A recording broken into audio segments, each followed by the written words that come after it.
Hello everyone, I'm Hannah Singer and welcome to my channel. Today I'm going to be sharing with you guys two of my mom's favorite plant-based recipes. They're so easy and so freaking delicious. So let's get into it.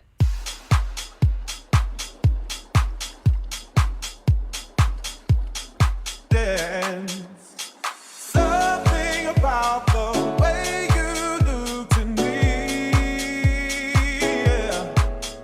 Give me a reason, give me a reason, and I will dance, I will dance. So for the chickpea noodle soup, I just started by heating up some oil in a big soup pot. And then I started chopping up an onion. And I only cut the onion in 2/4 and then I put it in the food processor to chop it up real thin. You can do this by hand if you don't have a food processor. So we actually only ended up using half of this onion, but once you have it chopped, you can put it in with the oil and start mixing it around and let it just simmer. Next, I added in 3 to 4 cloves of garlic. If you don't have a garlic press, you can just mince it with a knife. Every few minutes, I continue to stir around the onions and garlic just to make sure that they don't burn. But now we're going to add in the carrots. So after you peel your carrots, you can either chop them up into small pieces by hand, or in this case, I use a food processor. I used about 5 carrots here just because we were making a big pot of soup, but you don't have to use as many.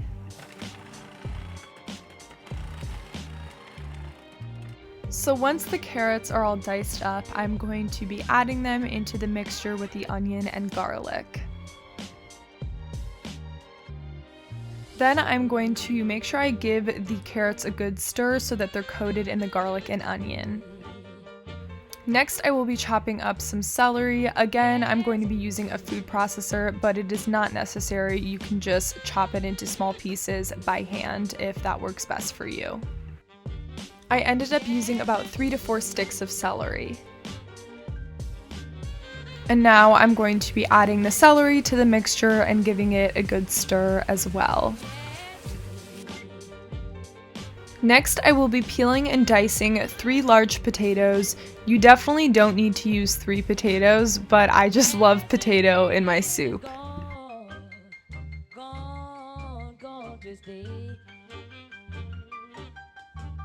So I will be chopping up the potatoes into pretty small pieces just because they cook faster and they're a lot easier to eat.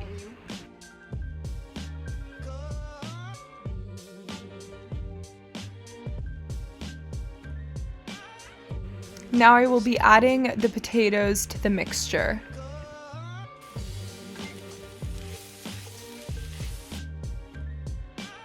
Next, I'm going to be adding about a teaspoon of salt to the mixture. Then I will be adding in some ground black pepper,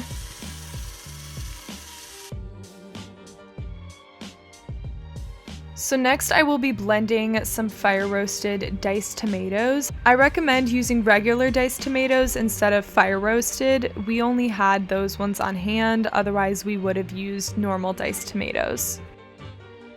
So now that I've added the diced tomatoes to the mixture, I'm going to be adding in about a cup of water.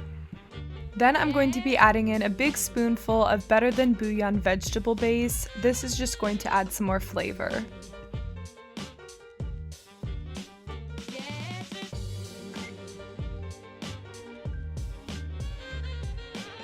Then I'm going to be draining and rinsing 2 cans of garbanzo beans and then adding this to the soup pot as well.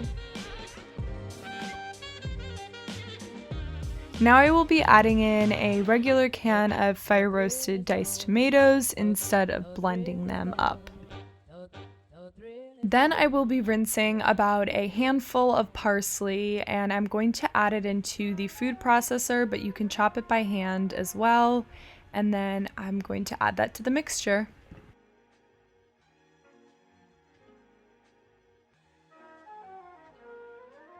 Now I will be adding in 1 small cart of low sodium vegetable broth. followed by some more water. So I'm just filling up the rest of the diced tomato can and then rinsing out the parsley and adding in the rest of that with some water. The second to last thing that I'm going to be adding in is a teaspoon of turmeric powder. I love turmeric powder because it has so many wonderful benefits and great anti-inflammatory properties. Now I'm going to be putting the lid on the pot just for a little bit until it starts to boil, and then I'm going to be adding in 3 bay leaves. So I served this soup with some rice noodles. You can use any kind of noodle you want, but I'm gluten-free, so I used rice noodles. Once the vegetables have softened a little bit and the flavors have all come together, your soup is ready to serve and enjoy.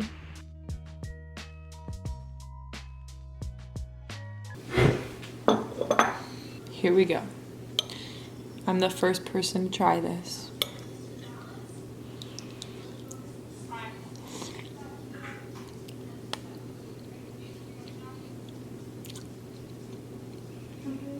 Oh my god, it's so good. This is my second bowl because it's so freaking good. So now onto the pasta aglio. I'm going to start by boiling 2 pots of water just because we're making gluten-free and regular noodles. I'm going to be adding in some salt into the water just to get the water boiling, but you don't have to do that. And then once the water is boiled, I'm going to be adding in the noodles. So I'm using chickpea pasta for me, and then just a organic gluten-full pasta for the rest of my family.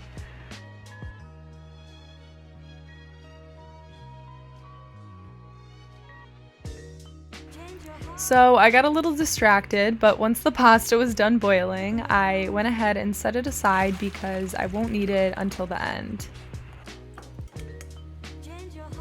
So for the regular noodles, I'm taking about a cup of water out just to use for the sauce. But I'm going to go ahead and do the same thing and drain it and then put it in a bowl and set it aside. So since we were making 2 different pastas, we went ahead and chopped up a whole bag of broccoli, but you won't need that much broccoli if you were just making a smaller portion.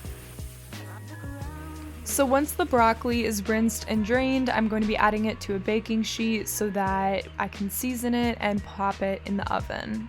So I seasoned the broccoli with about 2 to 3 cloves of garlic and then some Slap Ya Mama seasoning, as well as some onion powder, some everything bagel seasoning powder, crushed red pepper, and some more garlic powder just to really give the broccoli a kick. Next, I'll be adding just a little bit of olive oil to help the seasonings all combine, and then once that is combined, I'm going to put it into the oven on broil until the broccoli gets a little bit crispy and fully cooked. So while the broccoli is cooking, I'm going to be making the pasta sauce, just starting out with some olive oil and then adding in about 3 to 4 cloves of garlic. We will be splitting this into 2 pans, but for now we just started in one big pan. So after that's done simmering for a little, I'm going to add some crushed red pepper and some more garlic powder, as well as some salt and black pepper.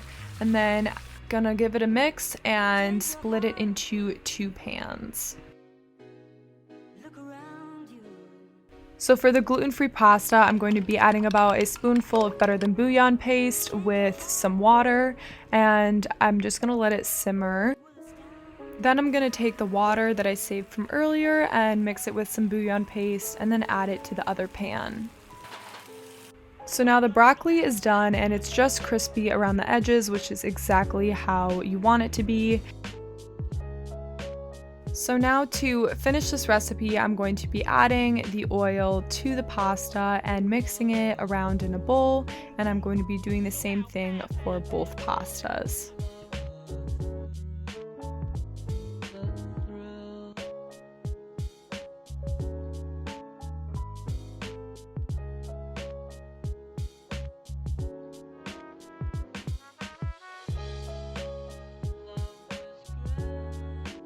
So I served this pasta with some gluten-free and normal garlic bread as well as some salad, and it was so good. Make sure you subscribe to my channel if you would like to see more videos from me. I upload every single Wednesday, and I would love to continue to grow this little community I have going here on YouTube. And don't forget to let the earth be your playground. I will see you in my next video. Bye!